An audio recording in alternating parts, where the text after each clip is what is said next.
Hi, I'm Karthikeyan and welcome back to Life Hackers Academy. In this episode, what we're going to talk about is a very important thing, what I do as a ritual year after year. That is, how do I set my goals and how you can set your goals for 2017. And that's what we are going to talk about today. So when it comes to goals, there are multiple variations of goal settings. There are way people talk about the SMART goals or actionable goals. There are a lot of variation. So there are three-step processes what I do generally. The first step is review. The second step is rethink. The third step is resolve and commit. And this is the three same step I was following for the last few years. When do I do the goal setting is, I block the last 5 days of every single year to just review my goals and set goals for the next year. So, in this series, I'm going to talk to you about the three-step process I follow, which is to review, rethink, and resolve and commit. So today, we are going to talk about only review. So what is my reviews all about? How do I review my year? So when I start my reviewing of the year, the first place I go to is the goals I set the beginning of the year. Generally, I write my goals and I file my goals in its rightful place every single year. So I'll take them up, I'll review, I'll go through them. What were my goals? And how did I progress in each of the goals? That's what I do. And the second step, what I do is, I'll take my journals out. My journals are as simple as that. I write them every single day to see how I was coping up with my life, a day-to-day life. What was happening? Did I follow my routine or did I miss my routine? What was my emotional state is about? I was getting overwhelmed or I was feeling happy, and how was the day was like? So I capture every single information and detail in my journal. So I review my journal day-wise, year after year. So it gives me a quick flashback of how was the year throughout. The third thing I review was my monthly review. That is, I quickly run each month in my head to see what was that month was all about, or how was it for me. Was it any great achievement that happened? Was there any specific learnings, or what was happening in each month?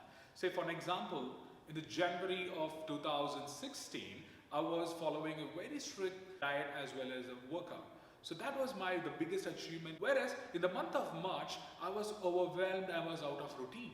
So I will make note of that. So these are all the things I will journal it month-wise. I walk through how was my each month was. And the fourth thing I will do is I look for patterns. Is there any specific pattern that is I'm going through day or month after month or a week after week or a day after day? Is there any specific pattern? Because sometimes what happens is we'll get so much caught about in a vicious cycle, we do the same thing again and again and again. So when you start looking for a pattern, you can easily see that there is some pattern in your life that is recurring again and again. So if you find it useful, keep it. If it is finding it unuseful and unresourceful, you have to come over that. So that helps me, when I look for pattern, that helps me to see what are the patterns I'm going to keep it and what are the patterns I'm going to eliminate from my life. And then the last four things I review are my success. What are the significant success and achievement that I had for the whole year? I'll make note of them clearly. Then, what are my failures and disappointments? If there is any significant failures and disappointment, I'll make note of them in a specific order. These were my significant failures. The third, I write my significant learnings. Is there any specific learnings that I had in my past year? What are my biggest learnings? I make note of them. I'll review and make note of my learnings. And finally, I make note of my gratitude. What I mean by gratitude is the people I'm grateful for, the situation, any opportunity that I got, I'll make note of them. And whatever I'm grateful for, and the people, the event, the environment, and opportunity grateful for, I write all of them down. And while I'm doing it, sometimes I also write a personal letter to each of the people who helped me achieve my goals, as well as who contributed for my learnings and opportunity. I really write a personal letter to them to thank them. As well as it gives me and makes me my whole life is filled with a lot of the good things that happen throughout the year.